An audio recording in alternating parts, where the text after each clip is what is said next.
Hello students.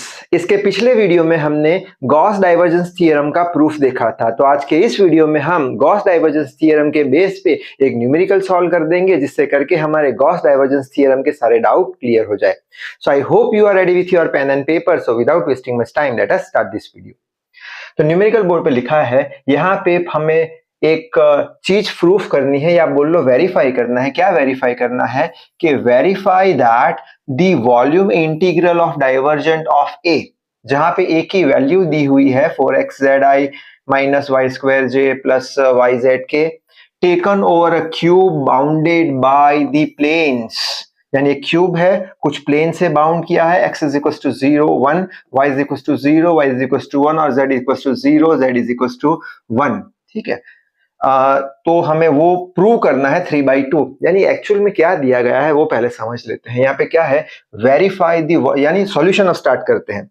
Verify the volume of integral of divergent A. पहले तो volume integral क्या होता है तो वो हम पिछले वीडियो में देख चुके हैं। ये सिंबल और ये सिंबल, इनको क्या बोलते हैं मिला के वॉल्यूम इंटीग्रल। किसका वॉल्यूम इंटीग्रल? डाइवर्जेंट ऑफ ए का। तो ये हो गया डाइवर्जेंट ऑफ ए का। तो हमें वेरीफाई क्या करना है? हमें वेरीफाई करना है कि volume integral of divergent of जो ए है उसका वैल्यू किसके बराबर है? 3/2 के बराबर है। यानी हमें ये प्रूव करना है। ठीक है। तो हम क्या करेंगे, हम LHS से स्टार्ट करेंगे और करते करते RHS पे हमें 3/2 अगर आंसर मिल जाता है तो हम बोल देंगे हाँ वेरीफाई हो गया है, जो वॉल्यूम इंटीग्रल है डाइवर्जेंट ऑफ ए का वो 3/2 के बराबर है। अब यहाँ पे कौन सी चीज गिवन है वो लिख लेते हैं। तो ये रहा एक वेक्टर, ये पूरा दिया हुआ है तो यहाँ पे एज इट इज लिख लिया।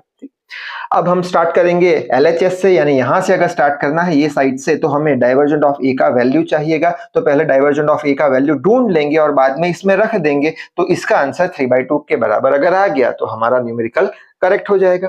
तो डाइवर्जेंट ऑफ ए का वैल्यू ढूंढते हैं पहले। डाइवर्जेंट ऑफ ए का वैल्यू, डाइवर्जेंट ऑफ ए हमें पता है इसका सिंबल ऐसा ग्रेड जैसा होता है इनटू ए। ये ग्रेडियंट वाले में सारी चीज डिटेल में हम देख चुके हैं, यहाँ पे डिटेल में देखने वाले नहीं है। ये जो ग्रेडियंट होता है ये div को इससे रिप्लेस करते हैं हमेशा और डॉट में a है। अब ग्रेड जो होता है उसका वैल्यू इसके बराबर होता है, ये भी हम पिछले सारे वीडियोस में समझ चुके हैं। Del by del x of i plus del by del y of j plus del by del z of k. ये सारी वैल्यू किसकी हो गई? इसकी वैल्यू हो गई। डॉट में a है और a की वैल्यू हमें दी हुई है तो ये सारी वैल्यू हम यहाँ पे रख देंगे। तो a वैल्यू हमने रख दी। अच्छा, अब इसका क्या करेंगे? मल्टीप्लीकेशन करेंगे, यानी ये वाली टर्म है उसको इसके साथ मल्टीप्लाई कराएंगे। तो आई डॉट आई कितना हो जाएगा? यहाँ पे लिख के रखा है रूल सारे वेक्टर के। आई डॉट आई 1 हो जाएगा। आई डॉट जे कितना? 0। दूसरा रूल आई डॉट के वो भी 0। ठीक है, यानी आई डॉट आई हमारा 1 हो गया, यानी 4x z हमारा आंसर आ गया। Del by del x of 4xz।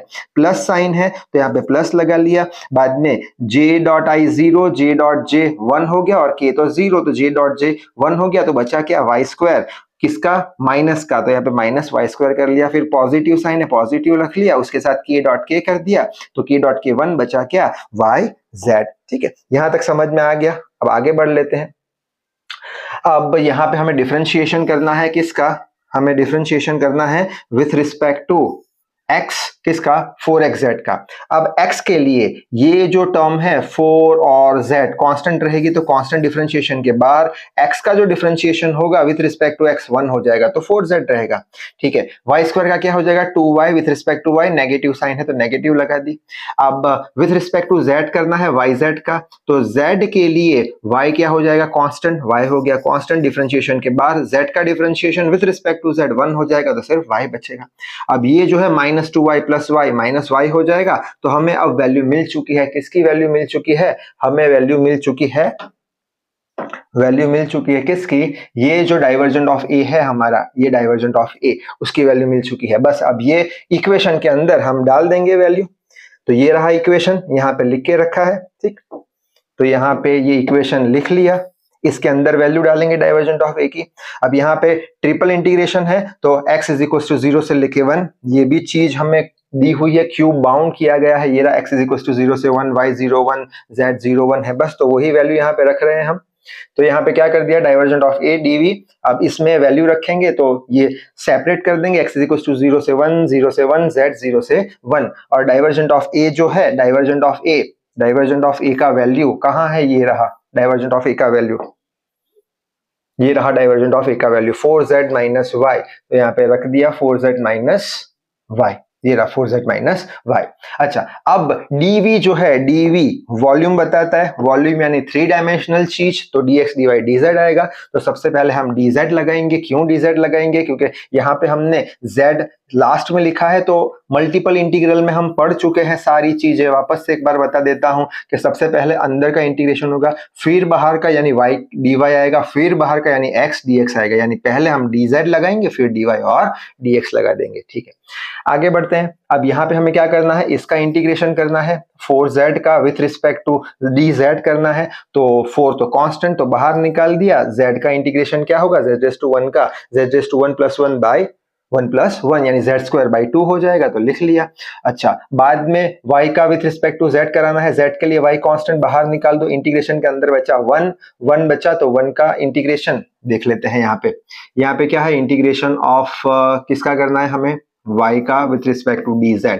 y बाहर निकाल दिया, dz आ गया, y कांस्टेंट 1 dz का होता है z, तो यहाँ पे yz हमने कर दिया। समझ में आ गया? और लिमिट्स लगा ली 0 से लेके 1 dydx एज इट इज। यहाँ से 2 से 2 कैंसिल हो जाएगा, तो बचेगा 2z² माइनस yz 0 से लेके 1।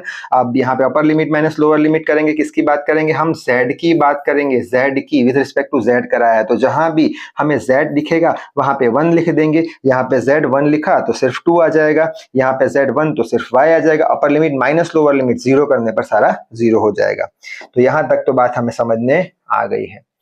आगे बढ़ लेते हैं। अब हम क्या करेंगे? अब हम करेंगे इंटीग्रेशन इसका। ठीक है, विथ रिस्पेक्ट टू dy के लिए ये 2 क्या हो जाएगा? ये इंटीग्रेशन ऑफ 2 dy, 2 बाहर dy, 1 dy का 2y, तो आ गया 2y।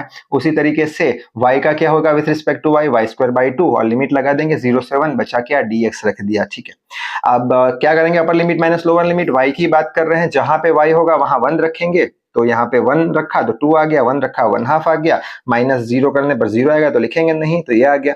अब हम इसका इंटीग्रेशन कर देंगे, तो इसका ये क्या हो गया? इंटीग्रेशन ऑफ 2 dx, 2 बाहर dx, तो क्या हो जाएगा? 1 का x हो जाएगा, तो ये आ गया 2x। उसी तरीके से 1/2 dx, 1/2 dx क्या हो जाएगा? 1/2 बाहर dx, तो क्या हो जाएगा? 1/2 इंटू x, तो 1/2 इंटू x, 0 से 1 लिमिट हम रख देंगे।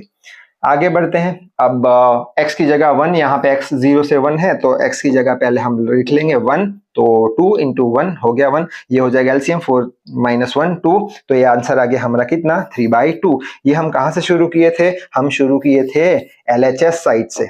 LHS साइड से हमने शुरू किया था ये सारा। ठीक है, LHS साइड से, और हमें क्या मिल गया?